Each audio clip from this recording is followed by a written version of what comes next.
Hello everyone, this is Michael217 and welcome back to Let's Play The Legend of Zelda the Minish Cap. We are in Melari's mines after just having climbed Mount Krenel, and we are going to be seeking out this Melari character who should be able to help us fix this broken Picori blade because he is a master smith. And this place isn't too big, you just have to go down these stairs to get to him. This door we're eventually going to be going through, but this guy won't let us through until we talk to Melari.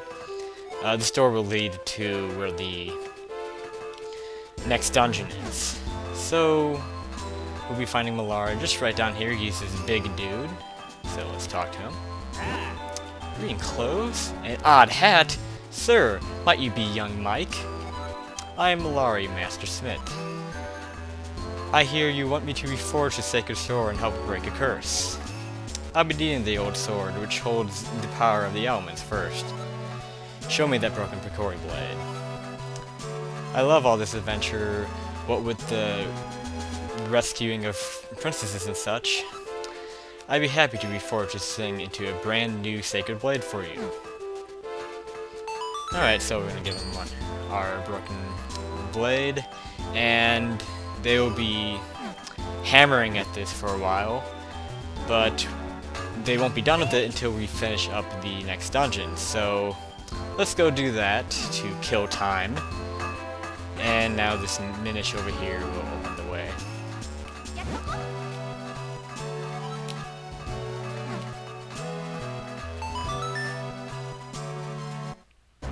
And then we have to grow back. We can see a warp point that we can unlock, so definitely want to do this.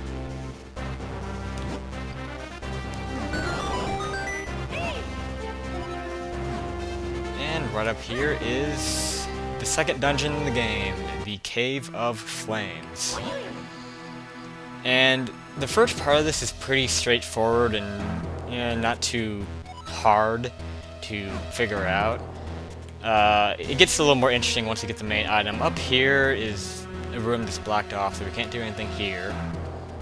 So we're gonna have to go right, that's the only option. We can get some hearts in these pots, so let's fill up. Might as well. And then right here we have some bomb looking things that can slash them to run around a bunch and blow up. So these things can actually be really dangerous. So, but you know, if you need to blow up walls and you run out of bombs, then you might have to use them. But typically you just want to try to ignore them and just use your own bombs. Obviously there's a bombable wall right up here. And on the other end there's these spiny looking things. More enemies inspired from the Mario series. And what you have to actually do is flip them over. That's what also tells us we need to flip them over. So I used to think you had to use bombs to do this, and that's what I used to do, but all you need to do is just use your shield on them, and once they run into you, they'll flip over and catch them. And once you get rid of them, the door will open, a chest will appear, and this should be the compass.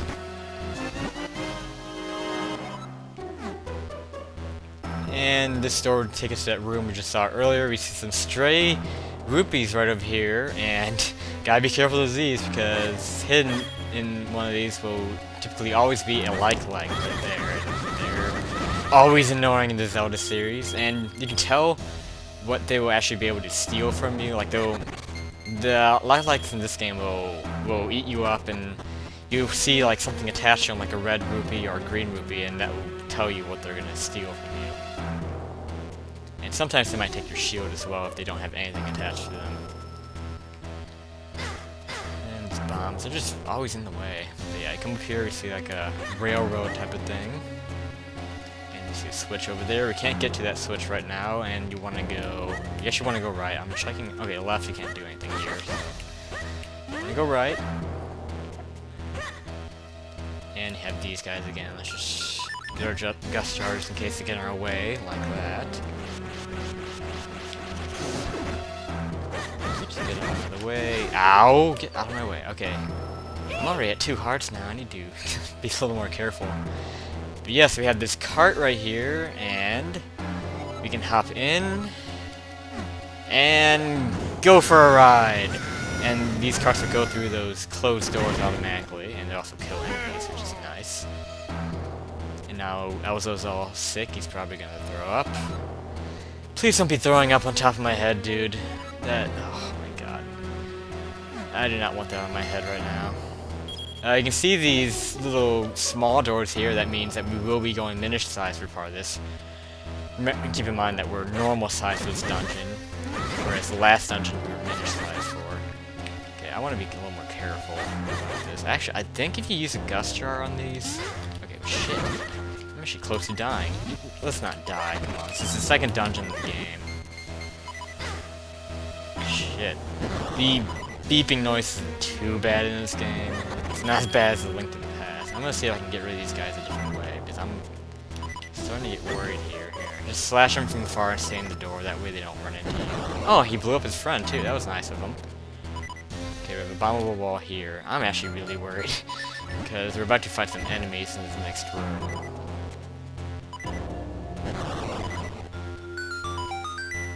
Okay, these guys. Get our gust jar ready.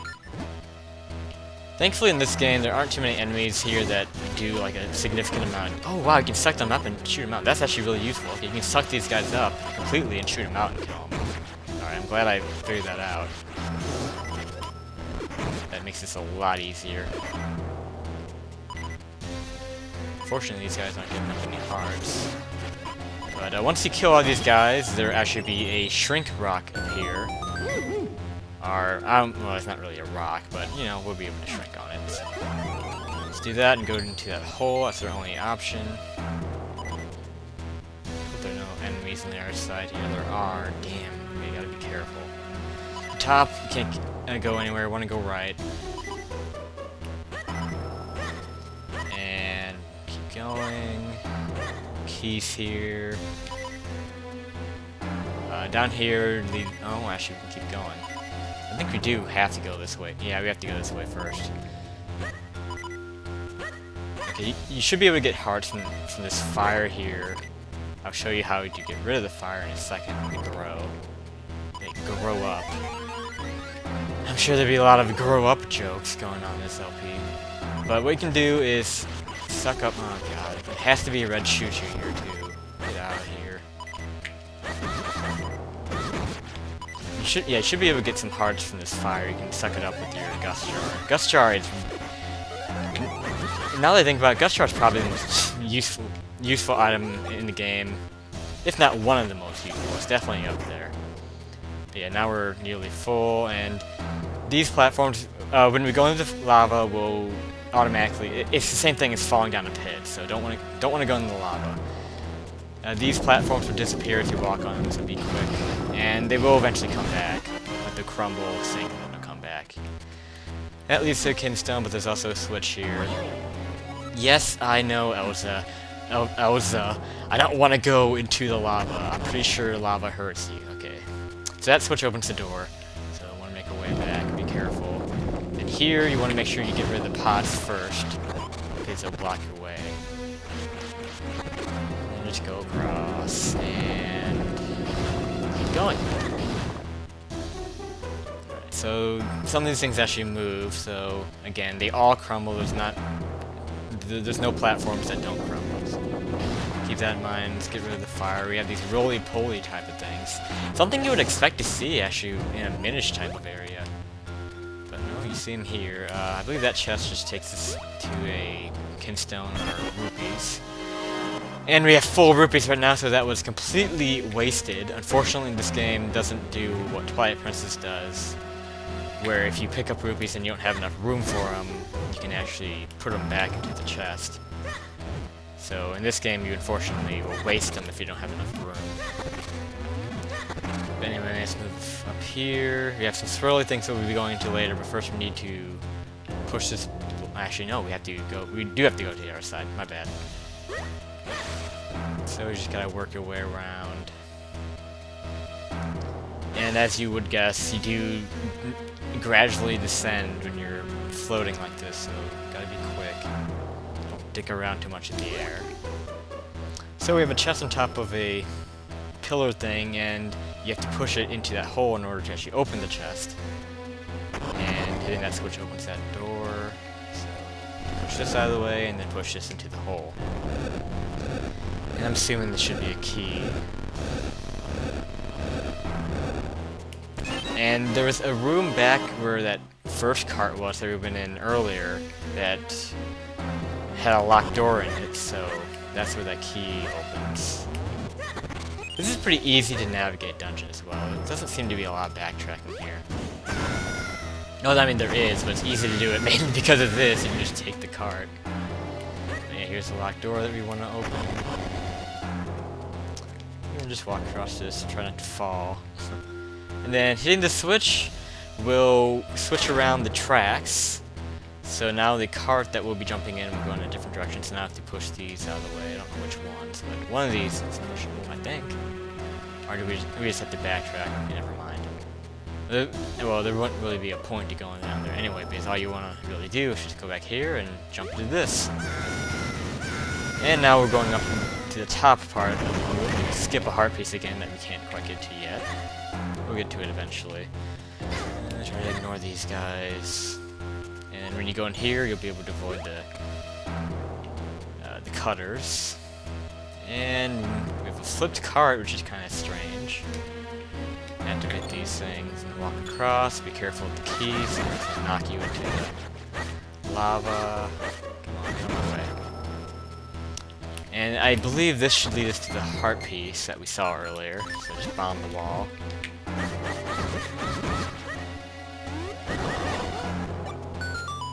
And yes, it does. Alright, cool. And how are we doing on hearts, by the way? Okay, we're 1/4 of a container. We just finished one in, I believe, the last episode. Okay, so right up this way, we have a chest over there that we can't get to, and a hole. So let's just jump down. And this room looks like it's going to be a mini-boss fight. And we have a bunch of these things surrounding us. The best thing to do here is just place bombs everywhere. You will take a lot of damage here because of these things. Just place bombs all over the place, and eventually these things will all die. So you gotta be careful not to waste bombs like that. That was completely wasted. Come on, blow them up. I'm gonna try to lead them to the bomb if you can. We're starting to run out, but we should be picking up bomb refills later, so we may have to kill these guys with a sword pretty soon. Get over here. Maybe I won't have to use my sword at all. No, I will. This last guy I need to use a sword on. Oh wait, are there two of them? I think there are two of them. Looks like there's two of them. What the hell? Will you die already? Okay, come on. There's gotta be a different item we can use against these guys. I'm just gonna try this. A gust jar. Does that work? No, it doesn't. Yeah, there are two of them. Okay, come on, get out of here. Alright, so that's pretty much the mini-boss of this dungeon, and this will lead us to the dungeon item. And it is the Cane of Paki. And this rod has the power to flip things over. So, kind of an interesting power for a magic wand. Some magic wands turn things on fire, some things turn things to stone. This magic wand flips things over. Really cool, right? So you actually use it to break pots a lot easier. That's neat. And you can see these platforms here. One of them is flipped over to the point where there's spikes on them and you can't walk on them. So, you use your cane and flip it over to where you can walk on it. I want to be careful with that though, because I want to make sure you're on the platform that's already flipped over. Because like, if you try it from right over here, you might find yourself accidentally flipping it over to where it's spiked, so be careful of that. Another thing this thing is capable of doing, you can see there's not really a way out of here, is if you shoot it at one of these holes here, it'll make it sparkle up and you can actually jump into it and it'll launch you up like that. Don't know how exactly that works, how it correlates to how this thing flips things over, but that's another use for it. And you hit that switch, you make a door open, and you also make a portal open up over here, which takes us back to the beginning of the dungeon. I'm actually going to end this episode off with that, and pick up from here next time in the next episode of Let's Play The Legend of Zelda: The Minish Cap. This is Michael 1, 2, and 7. See you later.